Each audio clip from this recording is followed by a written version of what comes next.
The arrangement of the Quran is one of many reasons why Muslims believe that it could only have come from God. In fact, modern research has discovered a remarkable structure in the Quran known as ring composition. To demonstrate this, let's analyze the second chapter of the Quran known as Al-Baqarah, the cow. This chapter consists of a total of 286 verses. The entire chapter can be divided into 9 groups based on theme. The first group of verses talk about faith and unbelief. This mirrors the theme of the last group of verses. The second group covers God's creation and knowledge.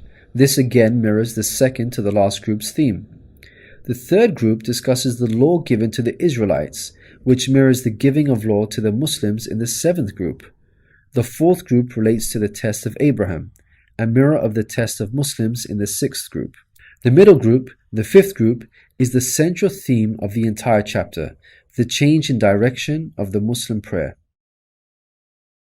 We have made you believers a middle nation, so that you may bear witness to the truth before others. We only made the direction the one you used to face in order to distinguish those who follow the messenger from those who turn on their heels. This turning point was the change in direction of the daily prayers from Jerusalem to Mecca, which represented a big test for the believers. We find the mention of this important turning point in exactly the middle of the chapter, the 143rd verse. Moreover, this verse even contains the word middle. Together, these 9 groups form a giant ring composition. As you can see, ring composition is structured as a sort of circle, with the central meaning placed at the center. You can think of it in terms of a mirror. So ring composition is the equivalent of putting a mirror in the middle. What is mentioned in the first half will be reflected in the second half. Things can be taken a step further. If we examine these 9 groups, we find that they each contain sub-ring compositions. So what we have is rings within rings. For example, here is the 8th group with the theme of God's creation and knowledge. We can see that the beginning and the end both have the themes of giving and charity, and the central theme of God's power and knowledge is placed in the middle. Things can be taken further still. This sub-ring contains yet another ring within itself. This is the 255th verse known as Ayat al-Kursi, the verse of the throne. Just like the chapter which contains it, the verse of the throne can be divided into 9 groups based on theme. The first and 9th parts each mention God's personal names. The 2nd and 8th parts both state that God never tires. The 3rd and 7th parts describe that God owns everything in the heavens and the earth. The 4th and 6th parts make it clear that God has total control over us and we are dependent on Him. Notice that the middle of this verse mentions before and after, which could be yet another allusion to the mirroring of ring composition. It's worth highlighting that not only does the verse of the throne contain its own ring composition, but it is also positioned as a sub-ring within 2 larger rings, a concentric ring composition.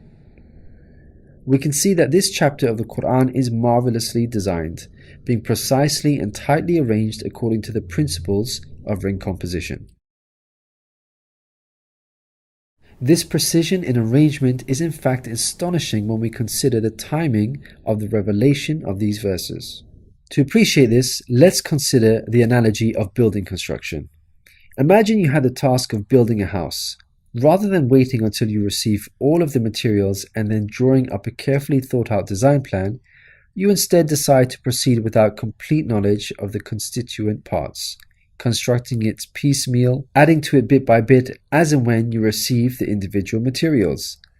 What are the chances that this approach will result in a well-constructed house? Unlike an organized approach where each part is placed in its best possible position according to a design plan, instead you have a situation where it seems each part is placed arbitrarily, depending on the order in which the parts were received. In such circumstances, you would most likely end up with a very poorly designed house, liable to collapse at any time. It is highly unlikely, perhaps even impossible, that this disorganized approach would end up with the same stunningly designed house as an organized approach. Yet this is exactly what we find with the Quran's structure.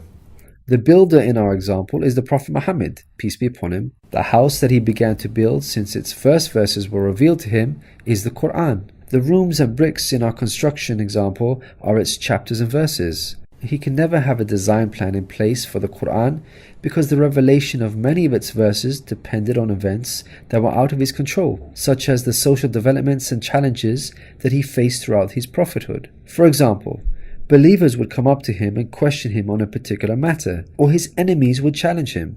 The responses in the form of revelation would then descend on him, addressing the specific situation that he was facing.